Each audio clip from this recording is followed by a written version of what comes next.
जय हिंद दोस्तों। प्रिय विद्यार्थी, जो आज हम पढ़ाई करने जा रहे हैं वो है ग्रामर में अर्थात व्याकरण में उपस्वर्ग। उपस्वर्ग किसे कहते हैं, आज हम वो पढ़ाई करेंगे। अगर हम पिछले जो परीक्षाएं हुई हैं उन परीक्षाओं में अगर हम व्याकरण के जो प्रश्न उत्तर अगर हम देखें तो वहाँ पर प्रथम वर्ष में, द्वितीय वर्ष में उपस्वर्ग और प्रत्यय ये प्रश्न पूछे गए हैं। अगर हम पिछले प्रश्नों को थोड़ा सा ध्यानपूर्वक देखेंगे तो हमें पता चलेगा जो उपस्वर्ग है और जो प्रत्यय हैं वो दो दो मार्क्स के लिए यानी कि 2 मार्क्स के लिए ये क्वेश्चंस आए हैं। प्रिय विद्यार्थी, चलिए देखते हैं कि उपस्वर्ग किसे कहते हैं और उपस्वर्ग किस तरह से कार्य करता है। सबसे पहला प्रश्न है, उपस्वर्ग किसे कहते हैं? तो इसका अर्थ है, इसकी व्याख्या है, किसी भी शब्द के पहले जोड़े जाने पर पहले शब्द का अर्थ बदल देने वाले शब्द को उपस्वर्ग कहा जाता है। अर्थात किसी भी मूल शब्द के आगे जुड़कर एक नए शब्द का निर्माण करता है उसे ही उपस्वर्ग कहते हैं। उदाहरण के साथ हम नीचे पढ़ेंगे तो यहाँ पे उपस्वर्ग की हम व्याख्या देखते हैं, उसका किस तरह से उपस्वर्ग कहा जाता है वो देखेंगे। उप प्लस सर्ग अर्थात उपसर्ग। शब्द उप तथा सर्ग शब्द से मिलकर बना है। अर्थात उपस्वर्ग को अगर हम बांटेंगे तो इसका अर्थ क्या निकलता है, जिसका अर्थ होता है समीप, आकर, नया शब्द बनाना। मैंने जैसे ही अभी अभी कहा कि उपस्वर्ग का अर्थ और उपस्वर्ग क्या काम करता है। उपस्वर्ग किसी भी मूल शब्द के आगे लगकर नए शब्द का निर्माण करता है।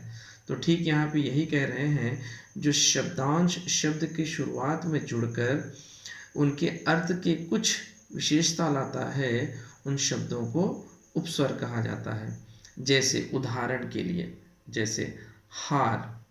हार शब्द का अर्थ है पराजय अर्थात हार जाना, परंतु इसी शब्द के आगे यदि प्र शब्दांश जोड़ दिया जाए तो नया शब्द बनेगा प्रहार अर्थात जिसका अर्थ होता है वार करना।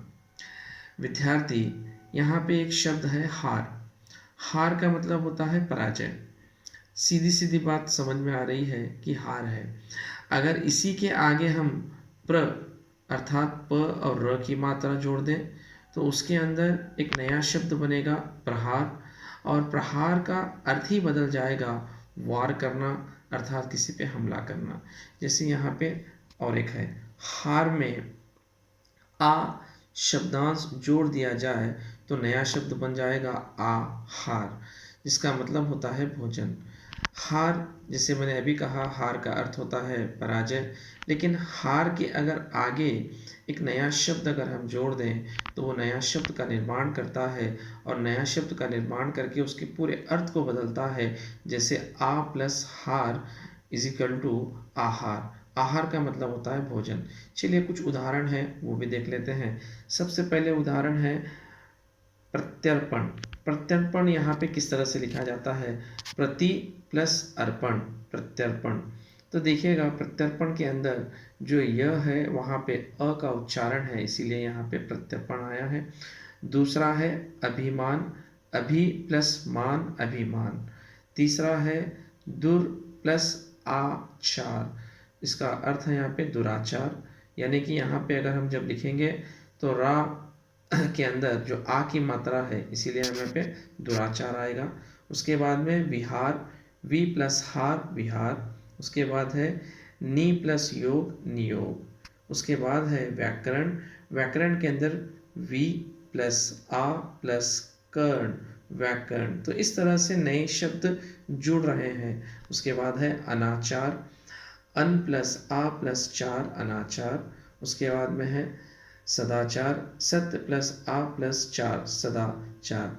तो प्रिय विद्यार्थी, अगर हम इसको एक ही अर्थ में समझने की कोशिश करें तो उपस्वर्ग जो है किसी भी मूल शब्द के आगे जुड़ता है और आगे जुड़कर नए शब्द का निर्माण करता है, उसे ही हम उपस्वर्ग करते हैं। तो चलिए देखते हैं हिंदी भाषा में कितने यहाँ पे उपस्वर्ग है। हिंदी भाषा में अगर हम देखें तो 13 उपस्वर्ग हैं। जैसे पहला उपस्वर्ग का जो प्रथम जो शब्द आता है वो है अ यहाँ पे उपस्वर्ग है, अर्थ अभाव है, निषेध है, नया शब्द है अछूता। जैसे कि मान लीजिए यहाँ पे छूता है या अटल है, जैसे कि एक शब्द है अटल, टल कोई मतलब नहीं होता, उसके आगे जुड़ गया तो वो अटल हो गया। उसके बाद में एक शब्द यहाँ पे हम बना रहे हैं, जैसे कि यहाँ पे है मोल, एक शब्द है, अगर उसके आगे उपसर्ग लग गया, अन लग गया, तो यहाँ पे एक नया शब्द बन सकता है अभाव। उसके बाद में अनमोल।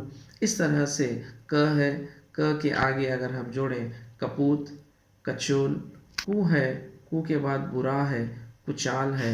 उसके बाद में दू है, दू के अंदर कम है, बुरा है। और उसके बाद में दुबला है, नी है, नी के अंदर कमी है, निगोड़ा है, निडर है। उसके बाद में ओ है, उसके बाद में हीन, निषेध है, अवगन है। अर्थात प्रिय विद्यार्थी, यहाँ पे जो शब्द दिए गए हैं ये उदाहरण के तौर पे दिए गए हैं। जैसे कि यहाँ पे पेट है, पेट के आगे अगर हम भर लगा दें तो भरपेट हो गया। कहने का अर्थ है जो उपस्वर्ग है वो किसी भी शब्द के आगे जुड़ता है। जैसे कि यहाँ पे सु है, सु के आगे अगर हम यहाँ पे अगर अर्थ देखें जान है, जान के अगर हम आगे सु लगाए तो वो सुजान हो गया। उसके आगे है फल है, फल के आगे अगर हम सु लगाए तो सुफल हो गया। उसी तरह से आधा है, आधा को अगर हम यहाँ पे देखें अध कच्चा है, एक नया शब्द हम उसे बना सकते हैं। उन है 29, देखिए 30 के आगे अगर उन लगाया तो वो 29 हो गया। उसके बाद में पर है, पर के जैसा यहाँ पे एक उदाहरण है लोक है, लोक से पहले अगर हम पर लगा दें तो परलोक हो गया, अर्थ ही बदल गया। उसके बाद में लास्ट एक है यहाँ पे बिन है, जैसे कि बादल है, फिर उसके आगे अगर हम बिन लगा दें तो बिन बादल। तो प्रिय विद्यार्थी, यहाँ पे कुछ उदाहरण आपके सामने मैंने रखने की कोशिश की। आशा करता हूँ, उम्मीद करता हूँ कि ये आपको समझ में आए होंगे। अगर हम इस उपस्वर्ग को सिंपल मामूली से अर्थ में अगर हम समझने की कोशिश करें तो प्रत्यय किसी भी शब्द के मूल शब्द के आगे लगता है और आगे लगकर नए शब्द का निर्माण करता है और नए शब्द का निर्माण करके उसके अर्थ को बदल देता है। यही यहाँ पे उपस्वर्ग है और यही उपस्वर्ग कार्य करता है। आशा करता हूँ कि आपको ये समझ में आया होगा। अगर आपको समझ में आया हो तो निवेदन करता हूँ कि आप इस चैनल पे अगर नए हैं तो कृपया करके इसे सब्सक्राइब करें और मेरे दूसरे सहपाठी या दूसरे आपके जो सहपाठी हैं उन्हें बताने का कष्ट करें। धन्यवाद।